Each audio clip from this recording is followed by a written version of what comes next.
नमस्कार Aishwarya ji, welcome soul journey Satyuga में। नमस्कार। हेलो जी, ma'am. Hello. Hello, thank you और फॉर हैविंग मी हियर। जी, जी, मोस्ट वेलकम। और आज हम ये सेशन जो कम्युनिकेशन का सेशन हम कर रहे हैं, तो हम शेयरिंग करेंगे। मुझे आपकी लाइफ की शेयरिंग चाहिए, है ना? किस तरीके से आप अपनी लाइफ में जी रहे थे, आपके क्या एक्सपीरियंसेस थे, आपका जीवन कैसा था बचपन से लेकर, आप ब्रीफली शेयर करेंगे। और उसके बाद किस तरीके से आपने अपनी लाइफ में हीलिंग पाया और आज आप कहाँ पे खड़े हैं, इतने पोर्शन को हम कवर करेंगे। ठीक है? तो आप बताइए, आपका जीवन कैसा था, बचपन से आज तक के अनुभव आपके क्या थे? हम्म, तो मैं स्टार्ट करती हूँ जब से मुझे मेरी लाइफ याद है। जी, एक छोटे से बच्चे के रूप में मेरा जन्म गांव में हुआ है और वहीं पे मैं 7-8 साल तक पली बढ़ी हूँ, क्योंकि मेरे पापा जॉब नहीं करते थे उस टाइम पे, पढ़ाई करते थे। तो बचपन से ही मुझे मेरी नानी का प्यार सबसे ज्यादा महसूस हुआ और मदर फादर के साथ बहुत ही ज्यादा डिस्कनेक्टेड रही थी मैं। जी, तो मदर फादर के साथ डिस्कनेक्टेड इसलिए रही थी क्योंकि बचपन से ही मुझे याद है कि मैं नानी के पास रही हूँ और उनका ही प्यार, उनकी ही सराउंडिंग्स में पली बढ़ी हूँ। जब मैं पटना आई, मैं पटना बिहार की हूँ, तो जब मैं पटना आई, जब मेरे पापा को जॉब लगी पढ़ाई के सिलसिले में, हम 3 भाई बहन हैं, तो मैं छुप छुप के बहुत रोती थी क्योंकि नानी की याद आती थी। और मतलब मदर फादर के साथ बिल्कुल भी कनेक्शन ही नहीं था। तो ऐसे करते करते दिन बीतते गए, जब भी नानी घर जाना होता तो बहुत खुशी कि वापस से नानी से मिलूंगी। तो ऐसे करते करते फिर धीरे धीरे जब 1-2 साल 3-4 साल बीते, तो फिर मैं धीरे धीरे यहाँ के रंग ढंग में घुल मिल गई। और फिर लेकिन यहाँ पे भी मैं जो जितना अपनी लाइफ मुझे याद है, तो स्कूल फ्रेंड्स और पढ़ाई और अपने आप में ही मगन रहना, ऐसी बच्ची थी मैं। मदर फादर के साथ कभी भी मतलब कनेक्शन वो हो ही नहीं पाया मेरा। जी, लाइक पापा से हमेशा डर लगता था क्योंकि पापा बहुत ही स्ट्रिक्ट नेचर के थे। बच्चों को प्यार दिखाना में भी पापा को नहीं आता था। प्यार तो करते ही थे ऑब्वियसली, तभी तो हमें इतना हमारे लिए किया, जी, लेकिन प्यार दिखाना नहीं आता था, थोड़ा सा लाउड बोलते थे। तो इस वजह से मैं और दूर होती चली गई फादर से। मदर से दूर होने का रीजन ये था कि मम्मी के साथ जब भी मैं शेयर करती थी, कुछ भी छोटे से बच्चा जो भी शेयर करता है, मदर को ऐसा लगता था कि जैसे ये हर बात फादर को बताना बहुत इंपॉर्टेंट है, तो वो फादर को बता देती थी। और फादर को लगता था कि बच्चों को सिर्फ डांट कर ही मतलब समझाया जा सकता है। जी, तो वो सब देख देख के फिर मदर से भी, क्योंकि फादर से डर था, इसलिए मदर से भी थोड़ा सा दूर रहने लगी कि अगर मम्मी को बताई तो पापा को पता चलेगा। फिर ऐसे ही जीवन चलता रहा, अपने आप में ही मगन होना, खुश रहना मैंने सीख लिया और ऐसे ही जीवन चलता रहा मेरा। भाई बहनों के साथ भी इतना कोई कनेक्शन था नहीं, बहुत झगड़े होते थे भाई बहनों में। फिर धीरे धीरे जब प्यूबर्टी हिट हुआ, तो प्यूबर्टी हिट होने के साथ ही सारी जिम्मेदारियां जो एक लड़की की मिडिल क्लास फैमिली में होती है, खाना बनाओ, गेस्ट का स्वागत करो, वगैरह वगैरह, ये सारी रिस्पॉन्सिबिलिटी मुझ पर आ गई। जी, और चाहते हुए या ना चाहते हुए भी, क्योंकि मैं तीनों भाई बहनों में सबसे बड़ी थी, तो मुझे वो रिस्पॉन्सिबिलिटी लेनी ही पड़ी। कोई भी, अगर मैं उस वक्त आई थिंक मैं 5th क्लास में थी, तो कोई भी गेस्ट आए, उनके लिए चाय बनाओ, उनके लिए खाना जी, बनाओ, ऐसा नहीं मम्मी नहीं करती थी, क्योंकि अगर गेस्ट ज्यादा है तो मम्मी ही करती थी। पर जी, मेरी मम्मी हमेशा से हेल्थ प्रॉब्लम्स को डील करती थी।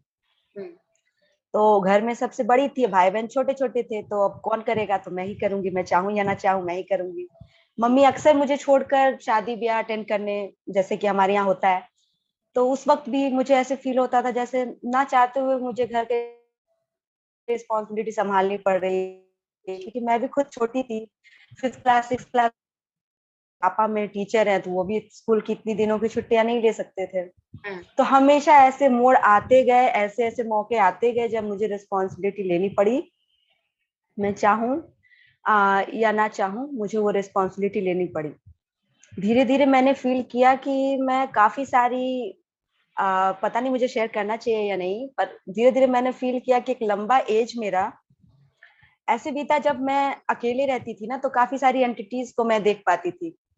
तो हुँ, ऐसा मैं कह सकती हूँ कि एज अ चाइल्ड मैं काफी डरपोक भी थी इन चीजों की वजह से। हुँ, काफी डरपोक, मैं अंधेरे में जा नहीं सकती, मैं रात को छत पे जाना हो तो जा नहीं सकती। और बहुत ही सीवियर स्नेक फोबिया था मुझे बचपन में ही, ये मैंने रिकग्नाइज कर लिया था। आई थिंक 3-4 क्लास में जब मैं थी, तो मेरे अंकल एक दिन एक नकली सांप लाए, लकड़ी का सांप लाया। उनके लिए तो वो खिलौना था, उन्होंने मेरे भाई के लिए वो लाया, और उसे देख के मैं इतना जोर से चीखी कि सारे फैमिली मेंबर्स को वो हटाना पड़ा मेरे सामने से, वो रख ही नहीं सकते थे, क्योंकि मैं आंखें ऐसे बंद करके और मैं जोर जोर से उछल के चीख रही थी, क्योंकि वो बर्दाश्त नहीं कर सकती थी मैं उसको, उसका जो स्ट्रक्चर है ना वही मैं बर्दाश्त नहीं कर पा रही थी। जी। ये तो दूर की बात है कि मुझे काटेगा या क्या करेगा।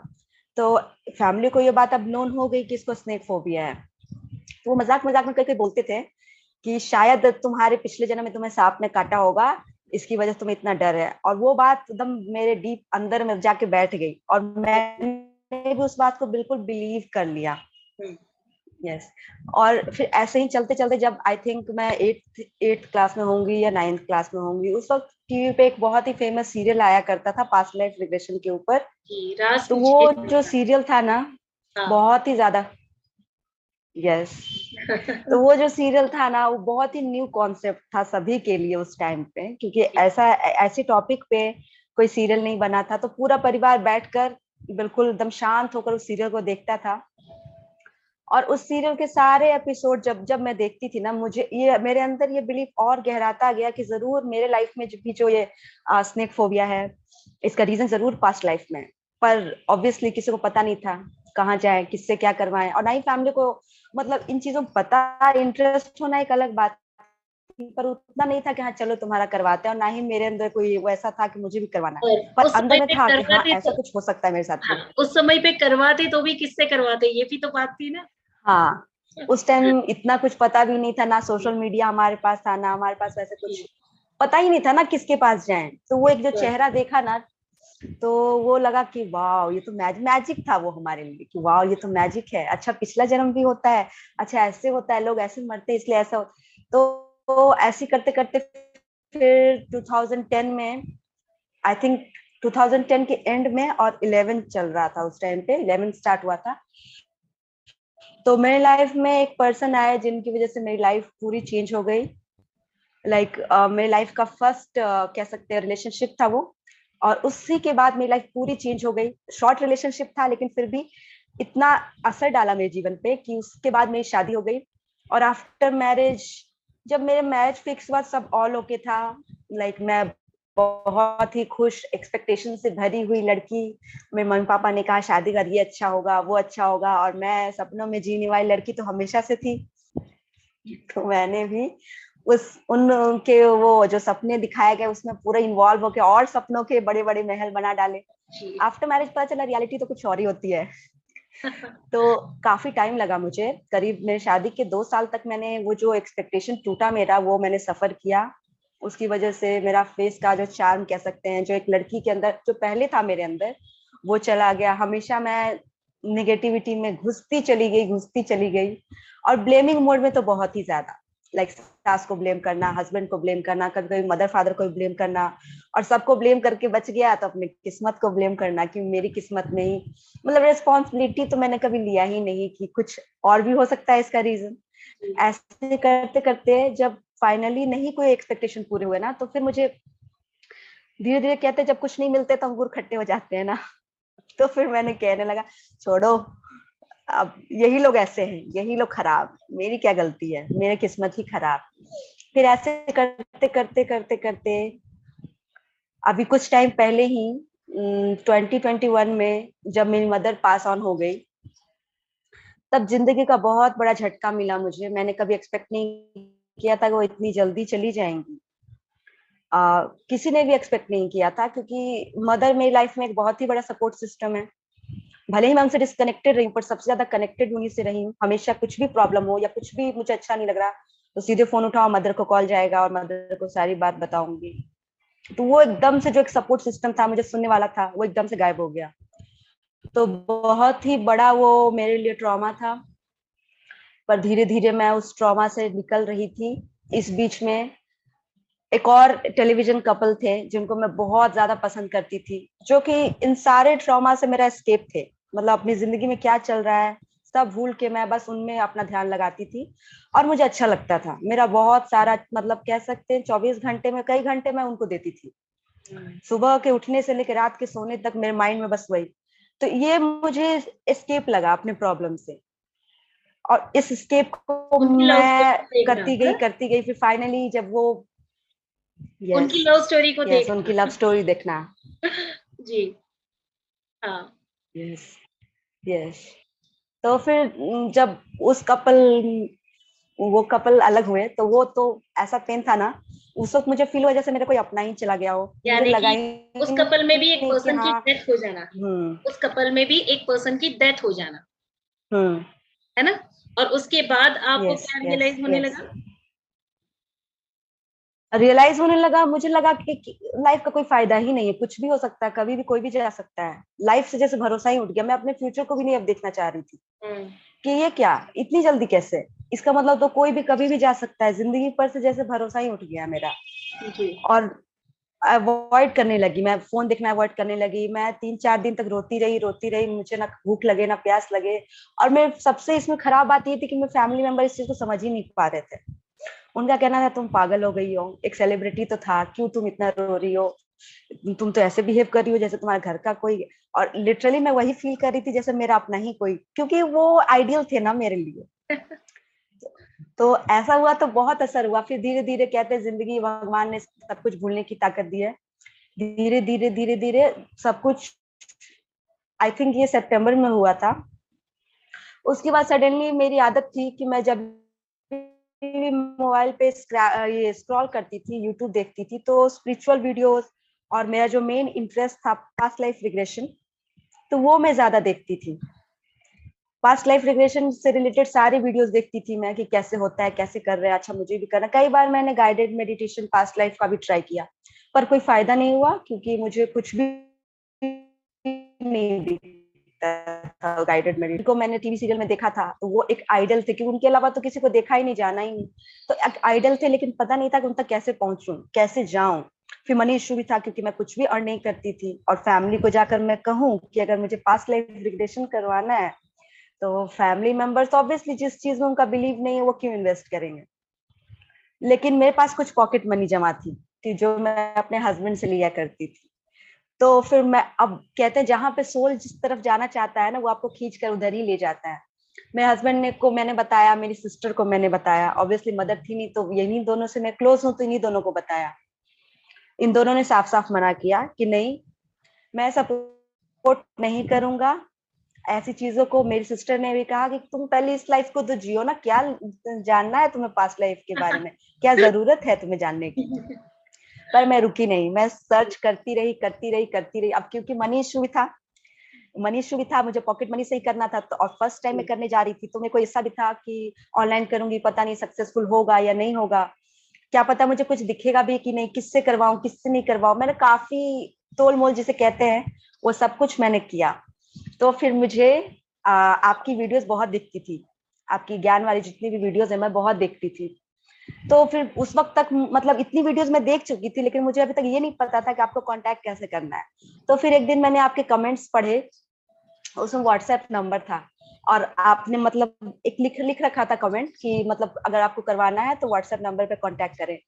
तो मैंने व्हाट्सएप नंबर पे कांटेक्ट किया, आपको सेशन बुक हुए, और फिर आपके साथ जब मेरा पहला सेशन हुआ स्नेक फोबिया के ऊपर, तो मेरे को एकदम धुंधला धुंधला सा सब दिखा।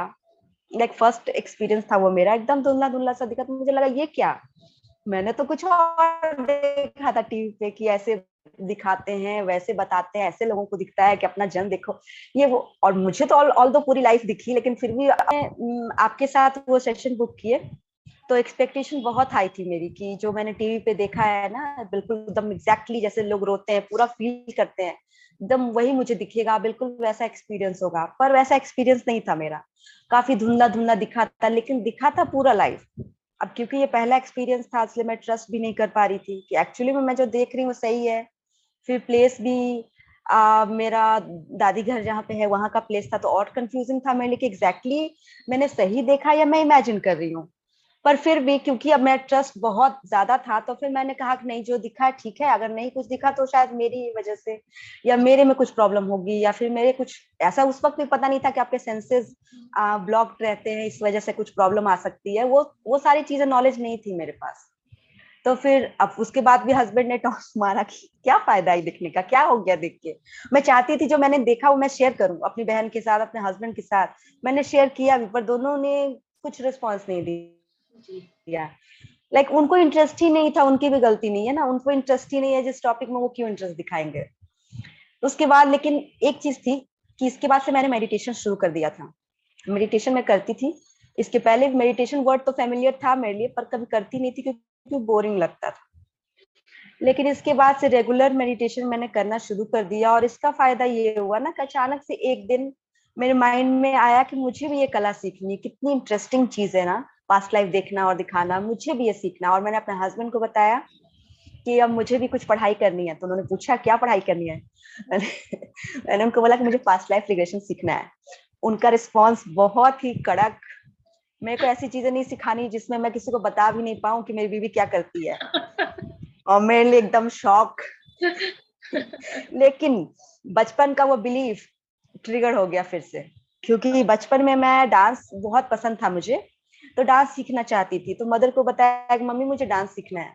मम्मी का भी वही रिस्पॉन्स था कि नहीं, पापा नहीं अलाउ करेंगे तो ये सब भूल जाओ। और उस वक्त मैं भूल भी गई, क्योंकि मुझे पता था पापा नहीं अलाउ करेंगे, तो मैं भूल गई। वही बिलीफ वापस से ट्रिगर हो गया उस टाइम पे कि अच्छा, फिर से मुझे जो मैं चाहती हूँ वो मुझे नहीं करने दिया जाएगा। और इसका बहुत ही बड़ा असर हुआ मेरे ऊपर। लाइक मैं बहुत रोई, 2 दिन शांत बैठी, फिर से मैं बोली नहीं, मुझे सीखना है। तुम पैसे देते हो तो ठीक है, नहीं तो मैं जाती हूँ, कोई जॉब ढूंढती हूँ, उससे जो पैसे जमा होंगे ना उसकी फीस भर के मैं करूंगी। उनको था कि ये क्या ही कर लेगी, चलो इसको अलाउ कर देता हूँ। और ऑब्वियसली मेरे हस्बैंड की ज्यादा आदत नहीं लड़ाई झगड़े करना या बहस करना। उनको अगर मैं उनके हिसाब से ना चलूँ ना तो वो भी छोड़ देते हैं कि ठीक है, तुम्हें जो करना है वो करो। मैं काफी जगह गई, स्कूल वगैरह में मैंने सोचा कोई टीचर बन जाती हूँ, जो पैसे आएंगे 1-2 साल में मैं फीस भर दूंगी। और मेरा सीखने का इरादा था ऋषिकेश जाकर। एक मैम है वहां पे, मैं उनका नाम नहीं यहाँ पे लेना चाहूंगी, उन्हीं से सीखने का इरादा था, क्योंकि उन्हीं का चेहरा एक आइडल के रूप में था। तो उन्हीं से सीखना चाहती थी, उसके लिए काफी पैसे चाहिए थे मुझे। तो अब मैं कई सारे स्कूल में इंटरव्यू दे रही हूँ, कुछ भी नहीं हो रहा। तो और डिप्रेशन आ रहा कि अब मैं क्या करूं। और लेकिन मेरी एक जिद करने की जो आदत थी ना, वो यहाँ पे काम आई। मैं जो जॉब के लिए तो ट्राई कर ही रही थी, साथ साथ में हर 10 दिन 15 दिन पे एक बार हस्बैंड को पोक करती थी कि पैसे दोगे या नहीं, पैसे दोगे या नहीं। और हस्बैंड फ्रस्ट्रेट होकर फाइनली उन्होंने कहा कि नहीं दूंगा, चाहे जो कर लो। तो ये और ट्रिगर किया मुझे। हस्बैंड को था ना कि ये पगलाई जा रही है, पता नहीं किस राह पे जा रही है। उनका था कि पास्ट लाइफ रिग्रेशन यानी कि भूत प्रेत की चीजें, ऐसी चीजें, मतलब उनको कोई आइडिया ही नहीं है इस चीजों का, इन चीजों का कोई टॉपिक उनके लिए फैमिलियर भी नहीं है, ना ही उनको इंटरेस्ट है। वो फार्मा बिजनेस में काम करते हैं, तो उनके लिए सिर्फ लॉजिकल चीजें ही और यही सब चीजें। तो फिर अब मैं क्या करूं, जॉब भी नहीं लग रही है, हस्बैंड मना भी कर रहे हैं। तो फिर मैंने सोचा कि डॉक्टर न्यूटन का जो आता है ना, वो उनका जो इंस्टीट्यूट करते हैं और वो बिल्कुल फ्री है। तो मैंने सोचा अच्छा ठीक है, पैसे नहीं है तो वहां चली जाती हूँ। बस वहां पे ये था एक क्या कह सकते हैं उसको, ऑप्शन कि 5,000 रुपए आपको वो सिक्योरिटी मनी जमा करना होगा ताकि आप बैकआउट ना करो कोर्स से। मैं बोला वाह कितना अच्छा है ना, जाके सीख भी लूंगी। पर मैं पटना में, वो है तेलंगाना, और बचपन से ही मुझे एकदम प्रोटेक्ट करके एक गमले की तरह घर में रखा गया है, कोई जाने ना दे। मैंने हस्बैंड को कहा कि चलो ठीक है, पैसे नहीं देना चाहते हो ना तो वहां भेज दो, वहां तो कोई फी नहीं है। तो उन्होंने कहा कि ठीक है, लाओ फोन, पापा को फोन करता हूँ। पापा से भी परमिशन लेना पड़ेगा ना, क्योंकि उनकी बेटी हो, अगर मैं तुम्हें भेज दूं, मैं तो तुम्हारे साथ नहीं जा सकता तेलंगाना, जॉब छोड़कर, फैमिली को छोड़कर। तुम्हें अकेले ही जाना पड़ेगा। अकेले तुम कैसे जाओगी, तुम तो कभी कहीं नहीं गई हो। लाओ मैं पापा से भी परमिशन लेता हूँ। जैसे ही उन्होंने पापा का नाम लिया, वापस से वो बिलीफ कि पापा तो करने नहीं देंगे, फिर से वो बिलीफ जाग गया कि पापा तो मुझे करने नहीं देंगे। और फिर मैं जो रोई हूँ, मैंने बहुत उल्टे सीधे शब्द उनको बोले, क्योंकि वो एंगर एकदम सर के ऊपर आ चुका था ना, कि तुम लोग क्यों मुझे हमेशा जो भी मैं करना चाहती हूँ वो नहीं करने देते हो, हर चीज में क्यों तुम लोग अपने वो जोड़ लेते हो कि तुम्हारी नजरों में जो चीज सही नहीं है वो नहीं कर सकती मैं। और उसके बाद मैंने अपने आप को उस टाइम पे इतना मारा, ऑब्वियसली उनके सामने नहीं, वो चले गए रूम से बाहर, वो फ्रस्ट्रेशन मैं सह नहीं पा रही थी कि हमेशा ऐसा क्यों होता है, जब भी मैं कुछ करना चाहती हूँ मुझे नहीं करने देते। और मैंने अपना आप को खूब मारा, खूब मारा। और उसके बाद मैं छत पे चली गई और चुपचाप मैं प्लांट्स के साथ बैठ के रो रही थी। तब एक प्यारी सी बटरफ्लाई आई और मैं हाथों पे बैठी, एकदम नन्ही सी वो प्यारी सी बटरफ्लाई, और वो उतना ही काफी था मेरे लिए, वो भरोसा दिलाने के लिए कि जो मैं चाहती हूँ वो जरूर मैं कर पाऊंगी। क्योंकि मैंने जैसे मैं बताया कि यूट्यूब पे वीडियोस देखती थी, तो मैं जानती थी ये जो बटरफ्लाईज होते हैं या हमारे एंजल्स या हमारे स्पिरिट गाइड जो होते हैं, वो किसी ना किसी रूप में हमें आते हैं मैसेज देने के लिए, हमारा सपोर्ट करने के लिए। तो वो बटरफ्लाई को देखना मेरे लिए सपोर्ट ही था कि वो मतलब मैंने उनका मैसेज रिसीव किया कि मैं जो चाहती हूँ वो होगा, बस थोड़ा टाइम लगेगा। इसके बाद फिर से कुछ दिन बीते, लेकिन मेरे अंदर का बच्चा फिर से पैसे दो पैसे दो, क्योंकि ऑब्वियसली हस्बैंड के अलावा मेरे पास कोई दूसरा ऑप्शन था नहीं, जॉब थी नहीं, और बचपन से ये बिलीव डाला गया कि आपकी मैरिज हो गई है तो आप फादर से फिर कुछ नहीं मांग सकते ना कुछ ले सकते हो। तो पापा से कुछ मांगने का ऑप्शन तो कभी था ही नहीं, और किसी फैमिली मेंबर से मैं कभी कुछ मांग ही नहीं सकती थी। हस्बैंड भी सोचे, उन्होंने मुझे रोते हुए काफी देखा था, तो उन्होंने को लगा कि मे बी इसकी मदर भी नहीं है, अभी ब्रेकडाउन का टाइम भी है इसका, अगर ये कुछ गलत ना कर ले। तो उन्होंने फिर फाइनली कहा चलो ठीक है, तुम्हें जितने पैसे चाहिए मैं देता हूँ, जाओ, लेकिन फिर रिस्पॉन्सिबिलिटी मेरी नहीं रहेगी, तुम जाओ जहां तुम्हें जाना है जाओ, तुम्हारे साथ जो होगा फिर तुम उसकी रिस्पॉन्सिबल खुद होगी, फिर तुम मुझे नहीं कह सकती हो कि मतलब तुमने मुझे भेजा या कुछ भी ऐसा। उसके बाद अब ऋषिकेश जाना है, तो ऋषिकेश जाने के लिए कोई साथ तैयार नहीं, भाई को बोला चलेगा साथ, तो भाई ने बोला कि क्या जरूरत है सब सीखने का, ऑनलाइन कर लो जो करना है। तब फिर भगवान ने फिर से मदद की, ऑनलाइन आपका कोर्स सामने आ गया। आपका कोर्स पहले भी सामने आया था, लेकिन उस टाइम पे भी बस थोड़ा सा 50-50 डिलेमा में थी कि क्या मैं ऑनलाइन सीखूं, क्या ऑनलाइन सक्सेसफुल होगा, या मुझे फेस टू फेस सीखना चाहिए। तो उस वक्त फेस टू फेस का पलड़ा ज्यादा भारी था, इसलिए मैंने स्किप भी किया, और पैसों की प्रॉब्लम थी क्योंकि उस वक्त कन्विंस तो कोई भी नहीं था। इस वक्त तो हस्बैंड कन्विंस हो चुके थे कि चलो ठीक है पैसे दे देता हूँ, जो करना है कर। तो फिर ब्रदर ने भी मना कर दिया, अब मैं कैसे जाऊं, ऑब्वियसली किसी लड़के, मेरे फादर ने मुझे कभी, हस्बैंड ने भी हमेशा प्रोटेक्ट करके रखा, लाइक फ्रेंड के यहाँ भी जाना है तो भाई या बहन को साथ में लेके जाओ। तो वो लड़की कैसे अकेले जाने की हिम्मत कर सकती है, हिम्मत मैं कर भी लूं, पर पीछे खींचने वाले बहुत लोग थे, लाइक मैं बोली तो ठीक है मैं चली जाऊंगी, लेकिन मुझे नहीं लगता अगर मैं तैयार भी हो जाती तो मुझे जाने मिलता। तो फिर तब आपका ऑनलाइन कोर्स फिर से एक बार सामने आया, आप एडवांस सिखा रही थी उस टाइम पे, तो फिर मेरे लिए वो मौका था, मैंने कहा कि चलो छोड़ो फेस टू फेस, और ऑफलाइन जो मिल रहा है उसी को ग्रैब करो वरना सीख नहीं पाऊंगी। और जब सीखा तब तक मुझे इतना पता नहीं था, कि मुझे भरोसा नहीं था ऑनलाइन पे। मैंने कहा चलो ठीक है देख लेती हूँ, सीख लेती हूँ क्या सीख पाती हूँ। लेकिन जब मैंने कोर्स के लिए एनरोल किया और सीखा, तब मेरे सारे मिथ और सारी जो मिसकंसेप्शन थी, भ्रम थे कि ऑनलाइन सक्सेसफुल नहीं होता, वो सब टूट गए। मेरे को पता नहीं ऑफलाइन कैसे होता है क्या नहीं होता है, पर ऑनलाइन में जितना मैंने सीखा है बहुत सीखा है। और मुझे अब एक जो भ्रम था ना कि जाकर ही सीख पाऊंगी, उनसे ही सीखूंगी तो अच्छा सीखूंगी, वो सारे भ्रम टूट गए, बिल्कुल टूट गए, और मैंने बहुत अच्छा सीखा। यस। दूसरा ऑनलाइन का बेनिफिट कितना है, आप अपने घर पे बैठ कर ये पूरा हाँ। कोर्स कर सकते हो, है ना? समय की यस वैल्यू, मैम। पैसे की वैल्यू, सब कुछ आप सेव कर सकते हो, यस मैम। है ना? यस मैम, और ऑनलाइन की वजह से ही मैं सीख पाई, अगर मैं ऑफलाइन की जिद में रहती ना तो शायद नहीं सीख पाती मैं। नहीं जा पाते, सही है ये। यस मैम, तो उस दिन से तो फिर लाइफ बहुत ही अच्छी चल रही है, और आपके साथ तब से ही मैं जुड़ी हुई हूँ। और जुड़ी हुई रहने का फायदा ये है ना कि जब भी जो भी प्रॉब्लम होती है ना, फटाफट हमारे प्रॉब्लम सॉल्व हो जाते हैं। एक जो भी मन में सवाल आ रहे हो, बस फर्स्ट मैम को एड, पूछ लो, फर्स्ट एड हमेशा मिल हमारे जाता लिए रहती है। है। जी, पर आप मुझे ये बताइए कि ये यस सब मैम। कुछ सीखने के बाद आपके रिश्ते का क्या हुआ? आपके रिश्ते कैसे हुए? जो आपसे ऑपोजिट थे, क्या उनमें कोई बदलाव आए? हाँ। हम्म। हाँ, रिश्ते में तो खैर बहुत ही ज्यादा बदलाव आया, क्योंकि जब तक मैं बाहर ढूंढ रही थी कि इसने किया, इसने किया, इसने ऐसा क्यों किया, कई बार तो भगवान के सामने बैठ के रोई भी हूँ, भगवान से पूछ भी रही हूँ कि क्यों ऐसे रिश्ते मिले हैं, क्यों मैं मतलब क्यों मुझे, भगवान क्या बोलेंगे, भगवान भगवान नहीं बताएंगे ना कि आपने ही कर रखा है सब कुछ, भगवान चुपचाप। तो फिर धीरे धीरे जब पास्ट लाइफ किया ना, कई सारे लाइफ खुले, तो उसमें से एक लाइफ ऐसी खुली आपके साथ सेशन करने के बाद, ऑब्वियसली एक और आया था वर्कशॉप मैम का, जिन मैम से मैं सीखना चाहती थी, उनका वर्कशॉप आया था।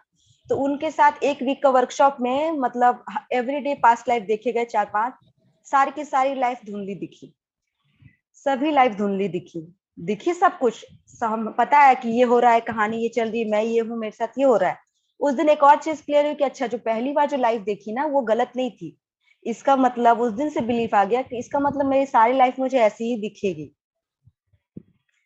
क्योंकि अगर आपसे मैं गलत देख रही हूँ तो दूसरे से मैं तो अलग दिखूंगी ना, लेकिन नहीं, दूसरे से तो मैं सेम देख रही हूँ। इसका मतलब मेरे सेंसेस में प्रॉब्लम थी, या फिर जो भी कह ले, मुझे फील होती है, जो भी लाइफ में देखती हूँ मुझे क्लियरली पिक्चर्स नहीं दिखते, पर फील होता है कि अच्छा ऐसे कपड़े हैं, ऐसी बॉडी, ये कहानी चल रही है। फीलिंग के बेस पे मैं लाइफ देखती हूँ। तो वहां से वो क्लैरिटी आई। उसी में से एक लाइफ मेरी मदर इन लॉ के साथ देखा, रिलेशनशिप के ऊपर बेस्ड था वो लाइफ, जिसमें मेरी मदर इन लॉ, मैं शायद कोरिया में थी उस वक्त, मुझे पता नहीं था एक्चुअली, क्योंकि जो कपड़े मुझे दिखे उस हिसाब से मैं बता सकती हूँ कि एंशियंट कोरिया था। और मेरी मदर इन लॉ उसमें मेरी वाइफ थी और मैं हस्बैंड थी। और मैं मिडिल एज में अपने आप को देखा, और मेरे हस्बैंड जो थे वो मेरे बेटे थे। काफी डोमिनेटिंग थी मैं, काफी कंट्रोलिंग। मेरी मदर इन लॉ जो मेरी वाइफ थी, उसने पूरी लाइफ मतलब मेरी डोमिनेशन में ही बिता दिया। लाइक उसको कुछ भी अलाउ नहीं था अपनी फीलिंग शेयर करना, या विरोध करना, या अपने हस्बैंड से लड़ना, कुछ भी अलाउड नहीं था उसको। और उस बेचारी ने पूरी लाइफ वैसे ही बिता दी। इस लाइफ में मेरी बहुत प्रॉब्लम थी मदर इन लॉ के साथ, कि लाइक मेरे को डोमिनेट करती है, कंट्रोल करके रखती हैं। वो लाइफ देखने के बाद ना एकदम से मेरी आंखें खुल गई कि ये तो कुछ भी गलत नहीं कर रही है, जो भी मैंने इनको दिया हुआ है वही तो मुझे लौटा रही है। और उस लाइफ में तो उन्होंने पूरी जिंदगी ही बिता दी मेरे उस बिहेवियर में। और इस लाइफ में कुछ साल ही मैं, लाइक मैरिज से ही मैं सह ही नहीं पाई, एक भी साल उनकी इस बिहेवियर को मैं सह ही नहीं पाई। तो रियलाइजेशन आई कि मैं एक साल भी नहीं सह पा रही हूँ, 2 साल भी नहीं सह पा रही हूँ इस बिहेवियर का, उसने तो पूरी लाइफ ही बिता दी। तो वहां से वो रियलाइजेशन बहुत मुझे असर किया। और हस्बैंड की जहां तक बात है, तो हस्बैंड हस्बैंड तो मतलब मैं कह सकते हैं जितना बेस्ट मुझे मिल सकता था उतना बेस्ट हस्बैंड मिला है मुझे। पर मेरी ही आंखें नहीं थी कि मैं उसके गुणों को देखूं। हमेशा जो अपना जो सपनों का जो महल था, जो टीवी सीरियल में देखती थी, उस किरदार को ढूंढती थी अपने हस्बैंड में। वो चीजें देखती ही नहीं थी कि वो मेरे लिए क्या कर रहा है, वो मेरे साथ कैसे व्यवहार कर रहा है। पर पास्ट लाइफ की मदद से हस्बैंड के साथ भी काफी लाइफ देखी मैंने। तो वो सारी लाइफ में जो मैंने देखी, जो मैंने देखा और जो मैंने उनके साथ किया हुआ था, वो सेम टू सेम मुझे मिल रहा है। और ऐसा नहीं कि हस्बैंड मेरे से लड़ते हैं या कुछ भी करते हैं, बस एक मुझे चाहिए था कि जैसा मेरा सपनों का राजकुमार है ना, वैसा होना चाहिए। पर लाइफ तो ऐसा नहीं होता है ना, सपनों के राजकुमार में भी काफी कमियां हो सकती हैं। तो क्योंकि फिर मैंने, दोनों जब से मैंने कह सकती हूँ कि रिस्पॉन्सिबिलिटी लेना शुरू किया, तब से मेरी लाइफ ठीक हो गई है, बहुत अच्छी हो गई है। यानी अपने सारे एक्सपीरियंसेस की रिस्पॉन्सिबिलिटी आप खुद ले रहे हैं, है ना? अच्छे बुरे सभी यस अनुभव यस। की जिम्मेदारी आपकी है। तो कभी भी कुछ भी ऊपर नीचे होता है या अनएक्सपेक्टेड इवेंट्स होती है, तो आपको सीधा सोल सर्चिंग ही करनी है, अपने अंदर जाकर ही देखना है ना? अच्छा, यस आपकी लाइफ स्टोरी से यस। मुझे एक चीज और क्लियर हो रही है कि आपकी लाइफ की मेजर जो टावर मोमेंट है वो डेथ से मिली आपको। जैसे मदर की डेथ होने के बाद बहुत बदलाव आ गया आपको, और जो आपके सेलिब्रिटी कपल जो थे टीवी पे जिनको आप देखते थे, उनमें से एक पर्सन की डेथ के बाद आपकी दुनिया पूरी बदलने लगी। तो ये डेथ आपके साथ एक डीपर लेवल पे जुड़ी हुई थी, तो उसके कुछ एक्सपीरियंसेस आपको हुए क्या? डेथ के लिए क्या मदर की डेथ पाई आपने? जब हुई ना, मदर की जब डेथ हुई ना, तो हाँ। मदर की डेथ से मैं झूठ नहीं बोलूंगी, 2 महीने के अंदर मैंने रिकवर कर लिया। एक्सपेक्टेड नहीं था ऑब्वियसली। मेरे हस्बैंड ने भी एक लाइन मेरे को बोली जो कि बिल्कुल पिंच किया और एकदम आई ओपनर था, कि तुम क्यों इतना रो रही हो मम्मी के लिए। मम्मी के लिए तो मैंने बहुत रोया, एक पागलों की तरह। जो सपोर्ट सिस्टम एकदम से हट गया मेरा। फादर से तो मेरा कोई कम्युनिकेशन, कोई कन्वर्सेशन कभी है ही नहीं, आज तक नहीं है। तो मदर ही थी, तो उसमें उन्होंने कहा क्यों तुम रो रही हो इतना, क्या तुम इसलिए रो रही हो कि अब तुम्हारी प्रॉब्लम को कोई सुनने वाला नहीं है। और उस दिन से एकदम उनका वो सेंटेंस सुनना, और सच में से मुझे लगा कि क्या सच में मैं इसलिए रो रही हूँ, क्या मेरे प्रॉब्लम को कोई सुनेगा नहीं। मैं करती भी तो यही थी ना, सारा टाइम बस प्रॉब्लम सुनाती थी। और मैंने मम्मी के लिए किया भी क्या, कुछ तो किया नहीं। तो उन्होंने कहा कि मम्मी जब तक थी, जब तक सारी रिस्पॉन्सिबिलिटी उन्होंने निभाई, तुम्हारे तुम्हारे पापा की, तुम्हारे भाई बहनों की। और एक और भी वो स्ट्रेस था ना, क्योंकि मैं मैरिड हूँ, तो मेरे ऊपर ससुराल की रिस्पॉन्सिबिलिटीज है। अब मेरे भाई बहन दोनों मैरिड हैं, उनका क्या होगा, उनकी जिम्मेदारी कौन लेगा। तो उन्होंने मुझे समझाया, कि उन्होंने बचपन से तुम लोगों को पाल पोस कर जवान कर दिया, अभी भी तुम लोग अपनी रिस्पॉन्सिबिलिटी नहीं ले सकते हो, अभी भी तुम उन्हें ढूंढ रहे हो कि आओ हमारे लिए, आप ये करते थे वो करते थे, आप चले गए, अब हमारे लिए कौन करेगा। मेरे हस्बैंड ऑल दो स्पिरिचुअल नहीं है, पर उनकी कुछ कुछ बातें इतनी ज्ञान वाली है ना कि आई ओपनर हो जाती है मेरे लिए कभी कभी जी उनका वो बोलना। और उस दिन से ही मतलब मम्मी को लेकर मेरे दुख खत्म हो गए कि सच में मैं क्या रो कर मम्मी को और रोक रही हूँ। कहते हैं उनकी जर्नी हम आगे नहीं बढ़ने देते, जो हमें छोड़ जाते हैं, अगर हम उनके लिए बहुत दुख से रोते हैं। तो मैंने फिर डिसाइड किया कि नहीं, अब मैं मम्मी को नहीं दुख दूंगी। जब तक मैंने उनको दुख दिया दिया, ऑब्वियसली अपने प्रॉब्लम सुनाना, मम्मी मैं इतनी परेशान हूँ, ये हो रहा है वो हो रहा है, वो भी तो उनको दुखी करता होगा ना। जी तो उस दिन से फिर मैंने रोना छोड़ दिया। और उस वक्त एक और ऑप्शन था मेरे पास, ये जो सेलिब्रिटी कपल थे मेरे, तो इनकी वजह से मैं उस दुख को भी भूल गई, इनको देख देख कर। उस दुख से इन्होंने मुझे कह सकते हैं बचा लिया। और 2 महीने 3 महीने में मैं उबर गई इस दुख से, लेकिन इनके दुख से मैं उबर नहीं पा रही हूँ। अभी भी मैं कोई वीडियो देख लूं, और ऑल्दो मैं अवॉइड करती हूँ कोई भी उनकी कोई भी रोमांटिक वीडियो देखना, उनकी पिक्चर देखना मैं अवॉइड करती हूँ, मैं फेस ही नहीं कर पा रही हूँ अभी तक। हाँ, पर ये है कि अभी थोड़ी सी संभली हूँ। आपको अभी याद मैं है अगर फोन एक उठाकर सेशन देख। आपको याद है एक हम्म। सेशन आपका हुआ था जिसमें आपने डेथ पर काम किया था, जहाँ पे आप खुद आपकी अर्ली डेथ को चुन रहे थे फ्यूचर यस इवेंट्स मैम। में। यस ये मैम। लेसन क्या था आपका, वो शेयर करेंगे आप? हाँ, वो लेसन मेरा ये था कि मैंने जब स्पिरिट गाइड से मीटिंग हो रही थी लाइफ बिटवीन लाइफ के स्टेट में, तो उस वक्त मैंने रियलाइज किया कि मैंने इस लाइफ में, प्रेजेंट लाइफ में बहुत ही अर्ली डेथ चुनी हुई है। क्योंकि पिछले किस बहुत सारी लाइफ में मेरे लव्ड वंस जो होते हैं मुझे बहुत जल्दी छोड़ के चले जाते हैं, और हम्म। उनके बिना मुझे जिंदगी जीनी पड़ती है। वही फीलिंग मुझे इस लाइफ में भी हॉन्ट करती है कि ऐसे सिचुएशन जब भी आते हैं तो मैं फेस नहीं कर सकती। और जब से वो चले गए ना, वो कपल ब्रेक में ना, तब से मेरा भरोसा उठ गया। मुझे हमेशा डर लगता है कि ये छोड़ के चला जाएगा, वो छोड़ के चला जाएगा। लाइफ से भरोसा उठ जाना जैसे हो गया ना, वो हो गया मेरे साथ अब। तो इसी वजह से फिर आपने जो ट्रांसफॉर्मेशन करवाया, तो उसकी वजह से तो काफी मैंने उस वक्त भी मैंने काफी उसमें ट्रांसफॉर्म क्या किया। एक्सपीरियंस किया था, आपको याद है वो? लाइफ लाइफ जो लाइफ देखी थी मैंने। स्पिरिट गाइड के साथ जब आपने फ्यूचर इवेंट्स देखी थी जहाँ पे आप अर्ली डेथ चुन रहे थे, हाँ। वो फीलिंग क्या थी कि जैसे सब कोई छोड़ के चला जाए उससे पहले हाँ। खुद ही चले जाओ?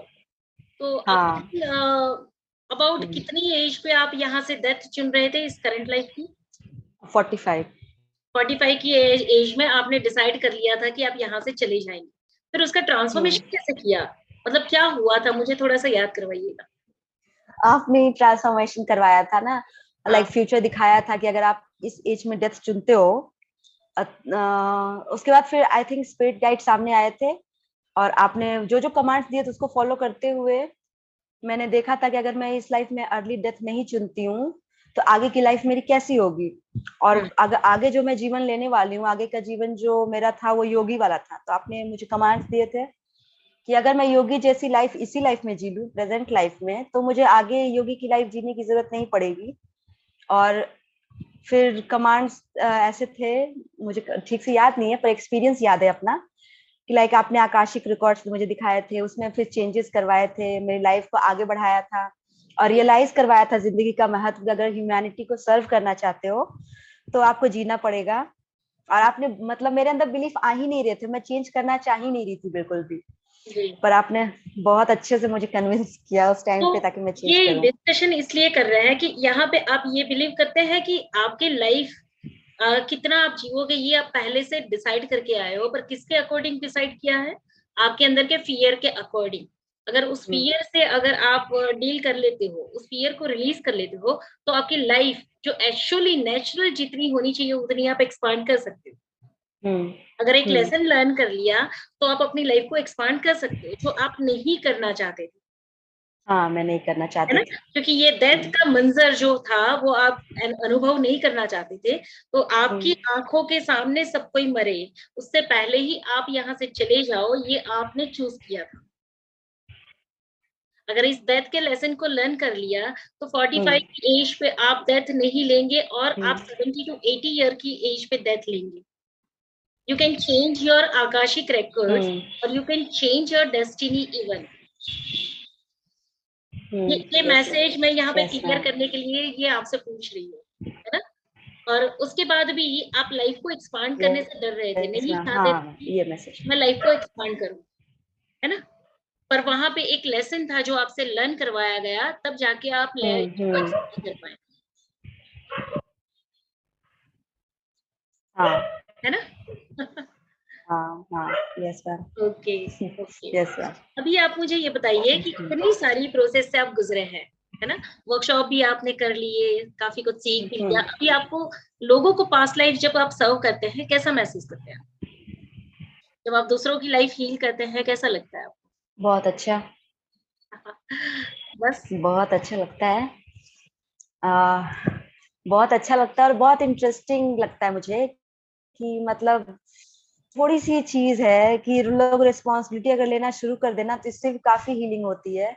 कई लोग पास्ट लाइफ में नहीं जाना चाहते तो इट्स ओके, मत जाइए, पर आप अपनी लाइफ की रिस्पॉन्सिबिलिटी लेना शुरू कीजिए जी, तो आपके प्रॉब्लम आधे तो वैसे ही सॉल्व हो जाते हैं, जी। जिस दिन से जो कि आपने मैंने अपने, अपनी लाइफ में देखा है। हाँ, जैसे ही आपने अपने कर्मों की, अपने अनुभव की या अपने पेन की रिस्पॉन्सिबिलिटी लेनी शुरू कर दी, तो तकलीफ अपने आप धीरे धीरे कम होने लगती है। दोष देना आप बंद कर देते हैं। तो अभी आपके यस पास मैम। ऑप्शन क्या रहा? खुद को तराशो, बिल्कुल। खुद को देखो, खुद के ऊपर काम करो, हम्म है ना? हम्म तो कई बार ऐसा होता है कि यस। जरूरी नहीं है कि पास्ट लाइफ में ही जाना। कई बार ऐसा होता है कि सिर्फ रिस्पॉन्सिबिलिटी लेकर अपने वाइब्रेशन हम्म को राइज करते जाओ, पास्ट कर्म अपने आप हील होते जाएंगे। ऐसा भी हो सकता है, कई चीजें आप ऐसे ही छੱड के निकल बिल्कुल सकते हो, बिल्कुल। है ना? ओके, हम्म। अब आप मुझे ये और बताइए। हाँ, आपका जो बताया था आपने आपने जो ब्रीथ वर्क जो बताया था वो तो मैं रेगुलर करती हूँ, उससे तो मैजिकल इफेक्ट्स होते हैं। हाँ, उससे भी जैसे आपने कहा था ना स्टार्टिंग में, जो आपने कहा था कि लेयर ये होते हैं, मतलब आपकी लेयर निकलती जाती है, तो उस जी, वक्त मैंने उसको लिटरली उतना नहीं लिया था कि लेयर क्या निकलेंगे, पर अब करते करते एटलीस्ट 2 महीने हो आने को है, मतलब रेगुलर कर रही हूँ जब से आपने सजेस्ट किया है, जी। तो सच में पता चलता है कि लेयर सच में हटते हैं, कैसे लेयर निकलती है? हाँ, अंधविश्वास के लेयर, आज जो फियर होते हैं, बेवजह के फियर, वो निकलते हैं। जी, बहुत फायदा, बहुत, मैं तो बहुत करती हूँ। जी, है ना? तो सच बताऊं तो ये सारे टूल्स ऐसे हैं ना कि जिसको बोलते हैं ब्रह्मास्त्र, अक्सर इलाज है इसका, है ना? और दूसरा कि आप मुझे ये बताओ, इनर चाइल्ड हीलिंग के आपके फायदे क्या हुए लाइफ में? क्या बेनिफिट रहा inner inner child? Child healing जब मैंने किया था, इनर चाइल्ड जब हीलिंग मैंने किया ना, तो ऑब्वियसली मदर फादर से डिस्कनेक्शन था, तो चाइल्डहुड तो थोड़ा सा था ही, डैमेज तो चाइल्डहुड था ही मेरा, पूरा चाइल्डहुड ही मेरा डैमेज था, जो कि इनर चाइल्ड में आकर आप जो जो उसमें एक्सरसाइजेस होते हैं वो सब करके हील हुआ है। हम्म, अब लाइक खुल के मैं एक्सप्रेस कर सकती हूँ, पहले तो मैं खुल के कुछ ऐसे अगर मुझे बोलना हो ना तो मैं बोल नहीं सकती थी, जी। एक शाई नेचर कि लोग क्या कहेंगे, पता नहीं मुझे कैसे जज करेंगे, जजमेंट का फियर बिल्कुल हट चुका है। अब मुझे कोई परवाह नहीं मुझे क्या जज करेंगे, क्यों तो जज करेंगे, कोई आपकी परवाह नहीं, मैं खुश हूं, लाइफ, मैं काफी है। आपकी लाइफ जर्नी में, और हम्म हाँ, आपकी लाइफ जर्नी में past life regression, breath work, inner child, यहाँ तक कि जेनेटिक हीलिंग भी आपने किया हुआ है। ये सारी चीजें किस प्रकार से आपकी लाइफ को कहाँ से कहाँ ले जा रही है, इसका अनुभव आप कर हम्म पा रहे हैं? जेनेटिक हीलिंग के कुछ बेनिफिट्स आप एक्सप्लेन कर पाएंगे? बिल्कुल बिल्कुल। जेनेटिक हीलिंग करके तो मुझे, कहते हैं ना, एक आंखों पर से एक और पट्टी हटी, जो सारी जिंदगी जो मैंने फादर को ब्लेम किया कि पापा की वजह से ये, पापा, मुझे पता चला अरे यार, पापा को ने तो वही दिया जो उनको मिला, जी, पापा की भी क्या गलती थी। पास्ट लाइफ करके पता चला कि अच्छा, पापा तो मैंने ऐसे इसलिए चूज किए क्योंकि उन चीजों, वो सारी जो मतलब जो भी मैं पापा के अंदर खराबी देख रही हूँ वो ब्लॉकेजेस सारी मेरे थे। अंदर थी, मुझे उन, हाँ, मेरे हाँ, अंदर है, मुझे उस पर काम करना है, इसलिए मैंने ऐसे पापा चुने हैं, जी, मतलब पापा के वो गुण चुने हैं। और हाँ, जेनेटिक में ये पता चला कि अच्छा, पापा वही पास ऑन कर रहे हैं ना जो उनको दादाजी से मिला, दादाजी वही कर रहे हैं जो उनके अपने पापा से मिला, तो जी, इसमें कोई भी ब्लेम करने के लिए है ही नहीं। कहीं इनर नहीं। चाइल्ड से मुझे पता चला कि पापा तो प्यार देते जा रहे हैं, देते जा रहे हैं, पर मैं ही रिसीव नहीं कर रही हूँ क्योंकि मैं जजमेंटल हो गई थी। हम्म, पापा ने कुछ डांट दिया होगा बचपन में या कुछ कह दिया, बस उस टाइम से मैंने जो उनके प्रति जजमेंट वो बना लिया है कि मेरे पापा थोड़े स्ट्रिक्ट है। और पापा, मैं सारे प्रोसेस के दौरान इनर चाइल्ड भी जब कर रही थी, जेनेटिक भी जब, हमेशा मैं देख रही मेरे फादर मुझे लव दे रहे हैं पर मैं ही रिसीव नहीं कर पा रही थी, तो जी। ब्लॉकेज तो सिर्फ मेरे अंदर ही था। जजमेंट्स क्रिएट्स ब्लॉक, है ना? यस। जजमेंट से ब्लॉक्स क्रिएट होते हैं जहां पे हम वो लविंग एनर्जी रिसीव करना बंद कर देते हैं। वही इनर यस। चाइल्ड वुंड्स है।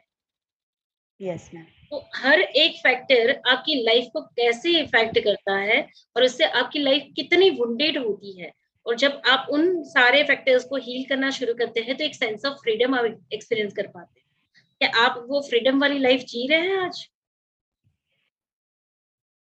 बिल्कुल, बिल्कुल फ्रीडम वाली लाइफ जी रही हूँ।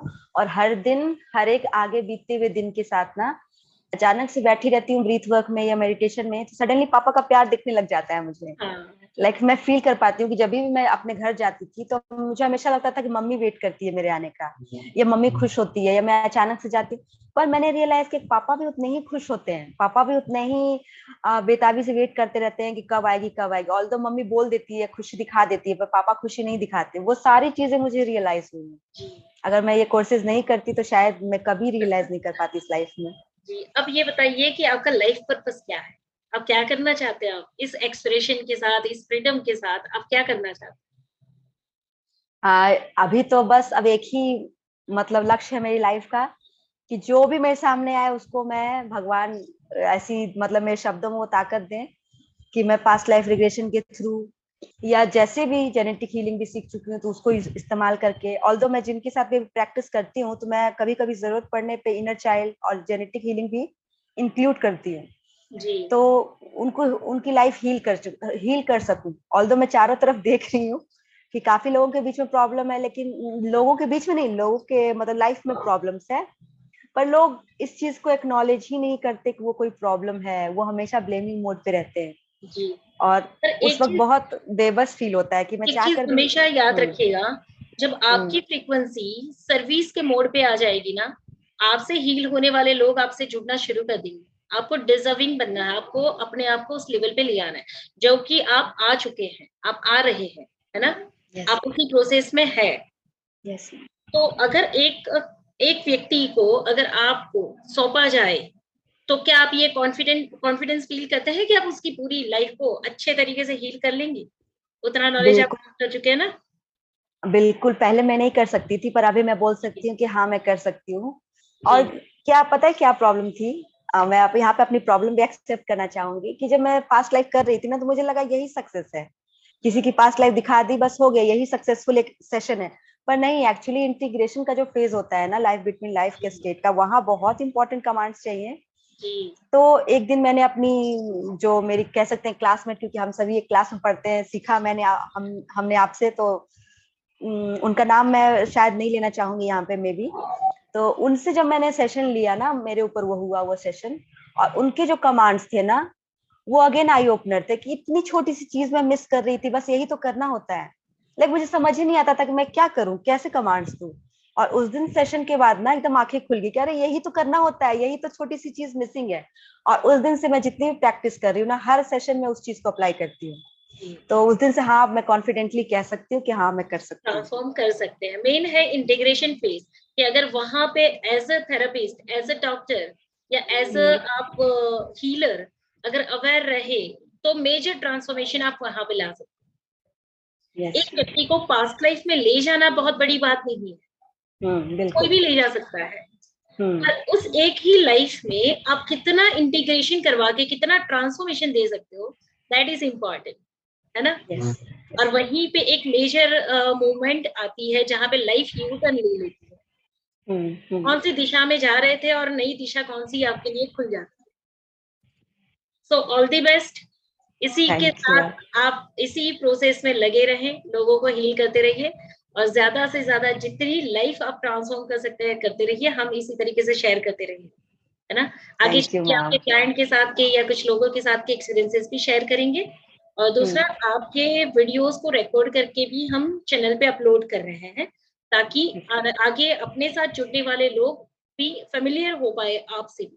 अभी तक लोग सिर्फ मुझसे फेमिलियर हैं, आगे चल के आपसे, अर्चना जी से या किसी और से भी फेमिलियर हो पाए, कि आप भी उतने ही बेहतर सेशन ले सकते हो, है ना? आपकी वॉइस, जी। आपकी वॉइस नहीं आ रही है। अभी आ रही है मेरी आवाज? हाँ। हाँ अभी आई। तो मैं यही बोल रही हूँ कि आगे भी आपके सेशंस को अपलोड करते रहेंगे, ताकि लोग मेरे साथ साथ आपके साथ भी फेमिलियर होते रहे, ओके मैम। है ना? Yes okay. Ma'am. Thank you thank Aishwarya ji. मिलते हैं फिर। Thank you ma'am. जी। Okay ma'am, okay, bye. Bye.